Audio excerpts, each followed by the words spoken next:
जो रागनी हम प्रस्तुत करने जा रहे हैं, बताते हैं कि सियालकोट अब तो पाकिस्तान में है, लेकिन हमारे भारत देश का ही हिस्सा हुआ करता था। उस समय देश बटा नहीं था। देश तो अभी थोड़े कुछ समय पहले जब आजादी के बाद में बटा, लेकिन उस समय सियालकोट भी भारतवर्ष के अंदर था। सियालकोट के अंदर राजा सियालभान का राज था। कोई संतान नहीं थी। एक बार गुरु गोरखनाथ का आना उनके राज में हुआ। गुरु गोरखनाथ ने आशीर्वाद दे दिया, वरदान दे दिया कि ठीक है, आपकी रानी की कोख से संतान पैदा हो जाएगी। तो बताते हैं गुरु गोरखनाथ के यहाँ पर एक बेटे का जन्म हुआ जिसका नाम पूर्णमल रखा गया।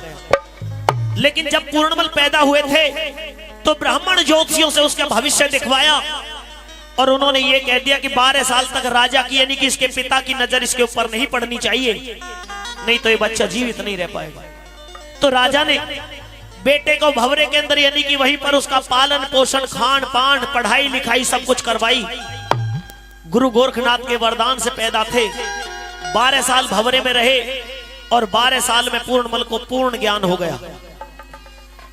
रिश्ते आ रहे थे लेकिन शादी को करने से इनकार कर दिया, गृहस्थ को अपनाने से इनकार कर दिया। 12 साल के बाद में जब आए तो राजा ने दूसरी शादी कर ली थी। दूसरी रानी का नाम न्यूनादे और जिस रानी की कोख से पैदा हुए थे पूर्णमल, उसका नाम इंचरादे था। राजा ने आदेश कर दिया कि बेटे पहले मौसी के चरण छू करके आना, क्योंकि माँ के पास में जाओगे तो ये मलाल करेगी जिसका बेटा था उसका तो मान सम्मान किया, मेरे आदर भाव में कमी की है। पूर्णमल मौसी के दर्शन करने गए। पूर्णमल की शान शकल को देख करके मौसी की नीयत बदल गई।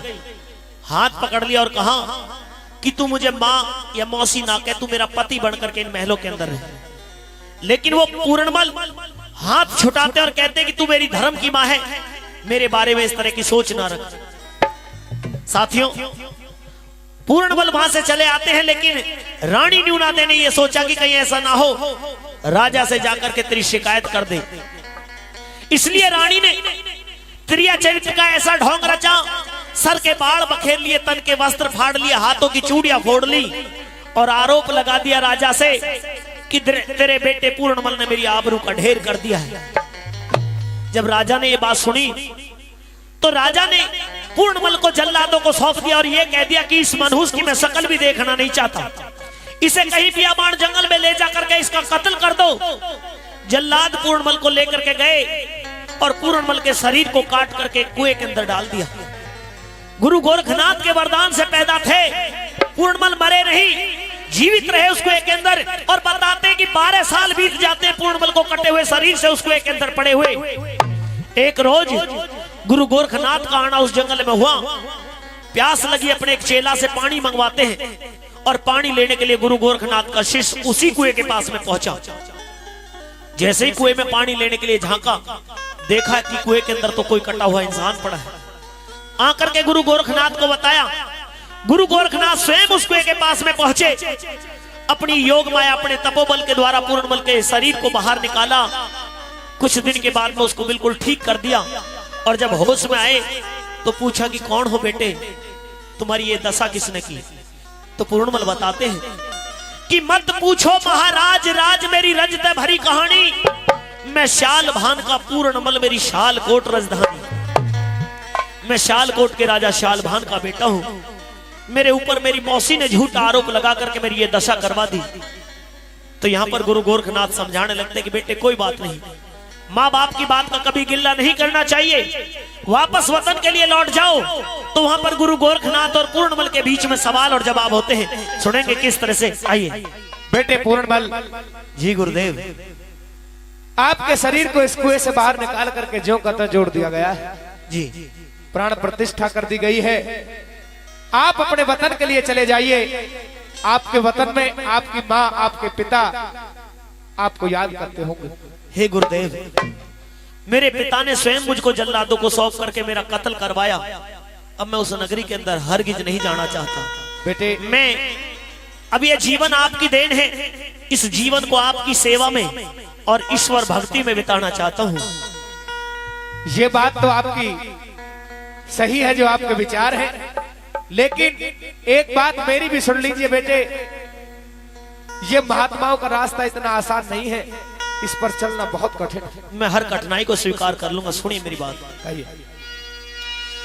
मैं भजन करूं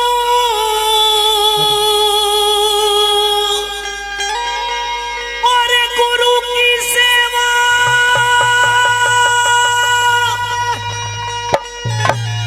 मन और कोई हिलाना चाहिए।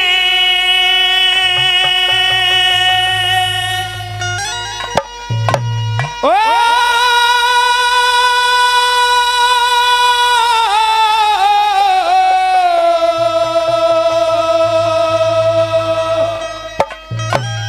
ये पूर्ण मले घर अपने माँ बाप का गिलाना चाहिए, माँ बाप का गिलाना चाहिए। भजन करूं और गुरु की सेवा और कोई हिलाना चाहिए। हो जा पूर्ण बने घर अपने माँ बाप का गिलाना चाहिए, माँ बाप का गिलाना चाहिए।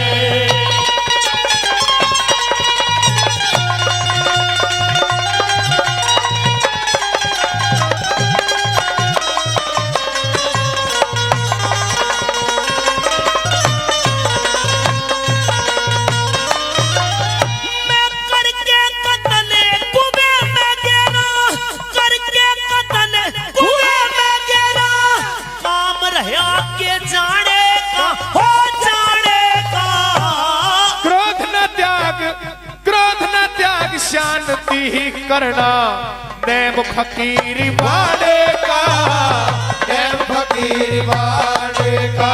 वो नई फकीरी फिर क्या मतलब अपने और बिराने का, वो बिराने का। वो सबका भला फकीर करे, बस काम हरि गुण गाने का, काम हरि गुण गाने का।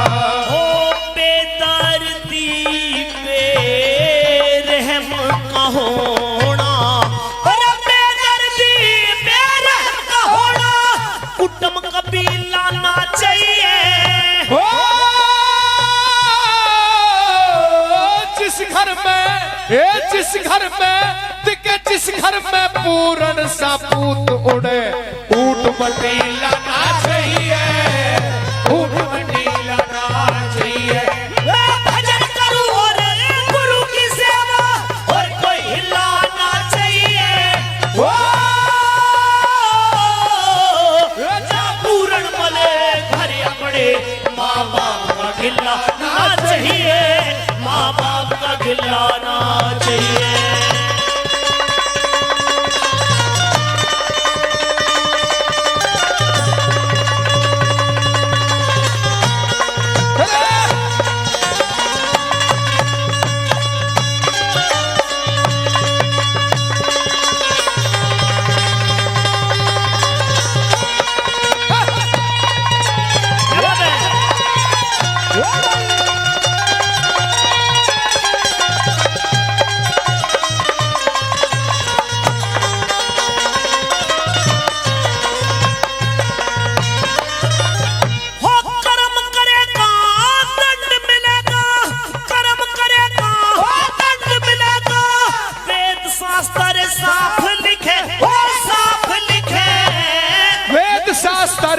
वेद शास्त्र धर्म का रास्ता लिखे जो ईश्वर आप लिखे, लिखे जो ईश्वर आप लिखे। वो धर्मराज ईश्वर के नजर मिसल के नहीं खिलाफ लिखे, वो खिलाफ लिखे। ये करामात हो साधु में जो खतावार ने भी माफ लिखे, खतावार ने भी माफ लिखे। जिसमें बेटे का खून बगे, जिसमें बेटे का खून बगे, वो पाप पति लाना चाहिए। ओ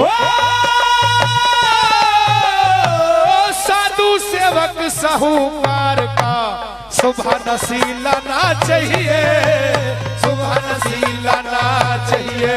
मैं भजन करूं और गुरु की सेवा और कोई हिलाना चाहिए।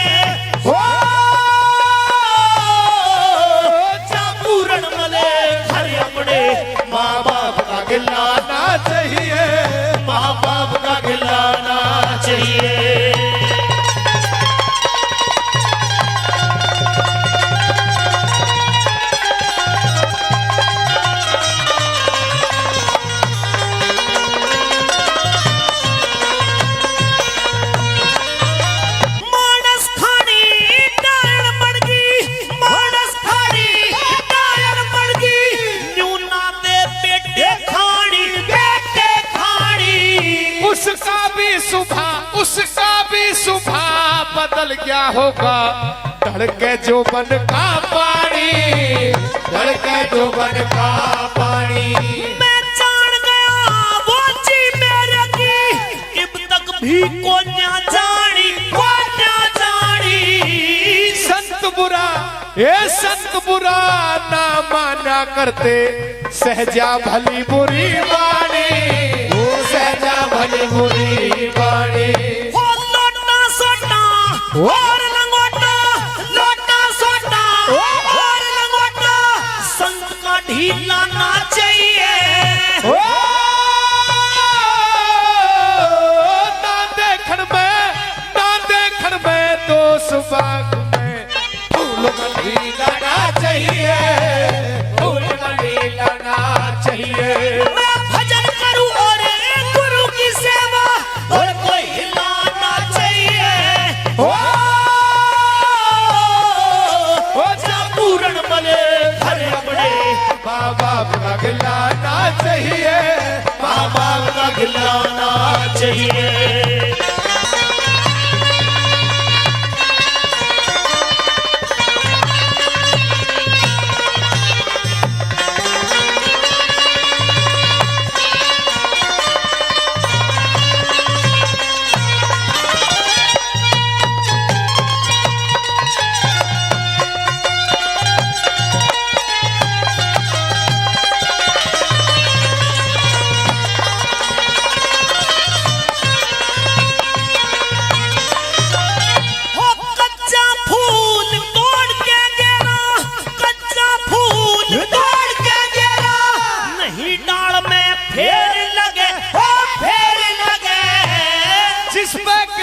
संत करे सब काम बने ना देर लगे, वो काम बने ना देर लगे। मैं सियालकोट में ना जाऊं ना अच्छी ममता मेरे लगे, हो मेरे लगे। तू याद करे मैं वहीं मिलूं जब मेरे नाम की ढेर लगे, ओ मेरे नाम की ढेर लगे। ओ कह रघुनाथ गौड़ की खातर, कह रघुनाथ गौड़ की खातर, कच्चा चेला ना चाहिए।